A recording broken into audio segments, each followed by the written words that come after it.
क'क्राझार जिल्लानि खोथायाबो बेबायदिनो क'क्राझार जिल्लायाव 7थानिफ्राय 8था समस्तियाव देरहागोन रायजो राजा नोंथांमोन आरो बे क'क्राझाराव हाग्रामा महिलारिया दिनै मोननैबो समस्तियाव जेननो थांबाय दं कुसुगाव आरो देबरगावआव कुसुगावखौ दिनैनिफ्राय 1.5 मास सिगांनो जालदाब गारना फैबाय जानाय नंलालै बेयाव होननानै सोरबा सेंग्राफ्रा लोगो नांनानै लेंनानै लांदोंमोननो हाग्रामा महिलारिखौ कुसुगाव सार नोंथाङा जोंनि समस्तियावबो गेलेनांगौ देरहानाया खाथां 100% नोंथाङाल' फैसा हरबाय था जोंनो जाहैबाय 8 कौटिसो फैसा हरबायनो बिनि उनाव बिसोरो 300 जनसो मानसि बुथुमना लादों जाहैबाय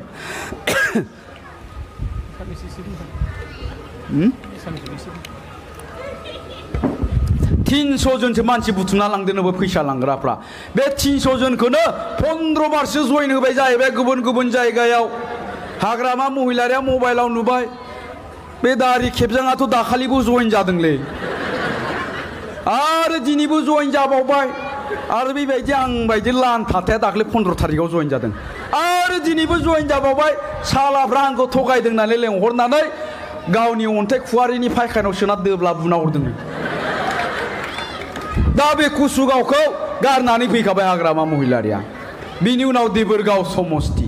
बे देबोरगाव समस्तियावबो मोनसे समाव बियो साहा ओनसोलनि बर' रायजो राजाफोरनि भटखौ सानबोनानै गावनि उसुं गोदासिम जेनखायोमोन बियो दानिया सोरजों देरहादोंमोन हजोंहाय थानाय आमार बेंगली भाइসকল আছে দক্ষিণে बिहारी भाइসকল আছে তাৰপিছত ৰাজবংশী ভাইসকল আছে এই ৰাজবংশী বেংগলী বিহাৰী বিলাকৰ ভোটটো পাই পেলাই কিনি পেলাই একেতে জিকিছিলে কিন্তু আজিৰ দিনত এপিনি দক্ষিণত থকা যিমানখিনি বেংগলী মানুহ আছে বিহাৰী মানুহ আছে ৰাজবংশী আছে সকলোৱে আজি পৰিৱৰ্তন বিচাৰিছে আৰু এই পৰিৱৰ্তনটো বিচাৰি পেলাই সবে আজিৰ দিনত ইউপিপিলত যোগদান দিছে এই দেবৰগাঁও সমষ্টিত এতিয়া কেনেকৈ জিকিব হাগ্ৰামা মহিলাৰী ডাঙৰীয়াই আমিতো ভাবিছিলো এটা জিকিলে ভাল আছিল सानदोंमोन मोनसेसो देराबा हामगौलै होननानै दा मोननैयावबो जेननो थांबाय दं रायजो राजा नोंथांमोन आरो दिनै नोंथांमोननि अदालगुरि जिल्लायावबो 6थानिफ्राय 7था समस्तियाव देरहागोना दिनैनि दिननि खोथाखौ बुंनो आङो दिनैनि दिनाव कनफार्म जानानै दं रायजो राजा नोंथांमोन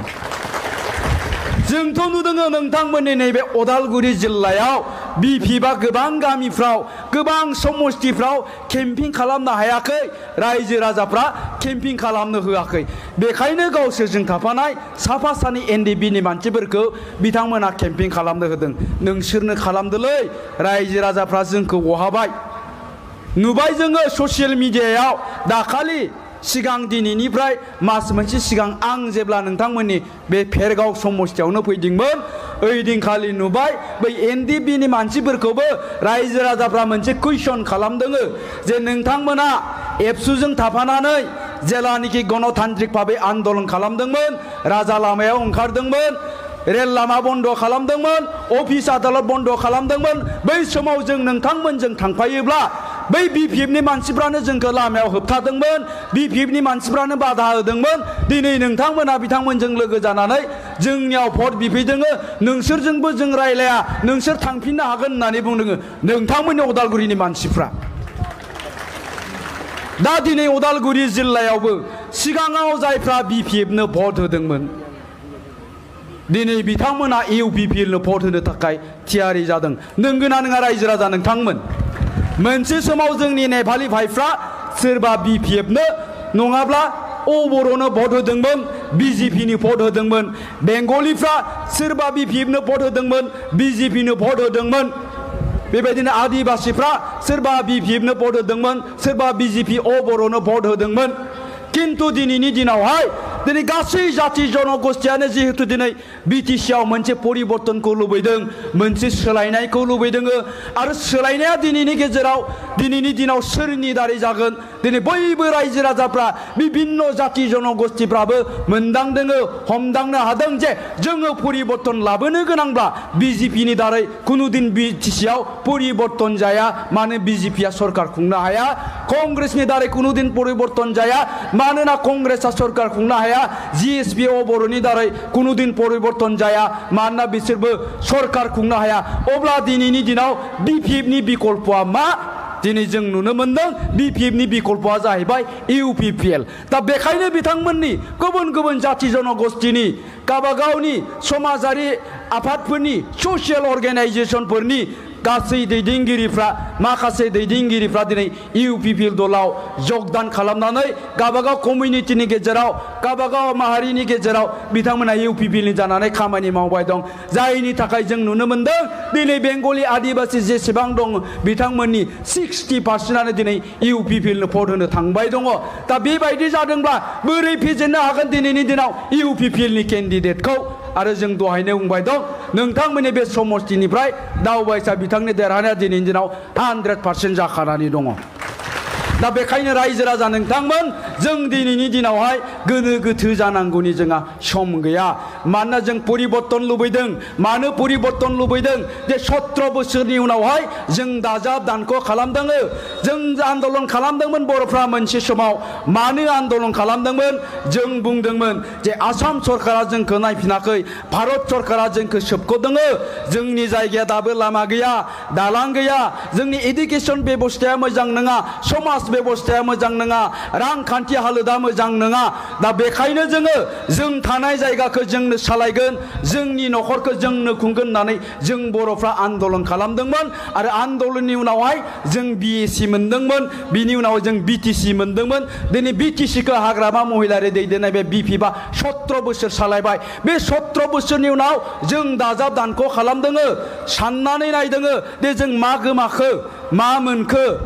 मा मोननो हादिया जों दिनै बेखौ दाजाब दानख' खालामदों आंबो बेबायदि ओनसोलनिनो सासे मानसि जोंनि जायगायाव दालां गैया जोंनि जायगायाव लामा गैया आन्दोलन समाव जों न' सावजादोंमोन गोबां मानसिफ्रा थैनो गोनां जादोंमोन दुखु खस्थ सहायनो गोनां जादोंमोन किन्तु 17 बोसोरनि उनावबो दिनै बेफोरबायदि ओनसोला एखे अबस्थायावनो दं बेखायनो जों सिन्था खालामदों जों परिबर्तन खालामनांसिगोन सोलायनांसिगोन मानोना जोङो आरोबाव मोनसे गोरोबथा मोननो हाबावबाय जायखौ जोङो बड' पिस एकर्ड होननानै बुंदों जायखौ जों BTR होननानै बुंदों दिनै जों बेबायदि मोनसे एकर्ड मोनबावबाय दा बिनि थाखायनो जों सिन्था खालामदों बे एकर्डखौ जों आद्रि खालामलिया बे एकर्डखौ जोङो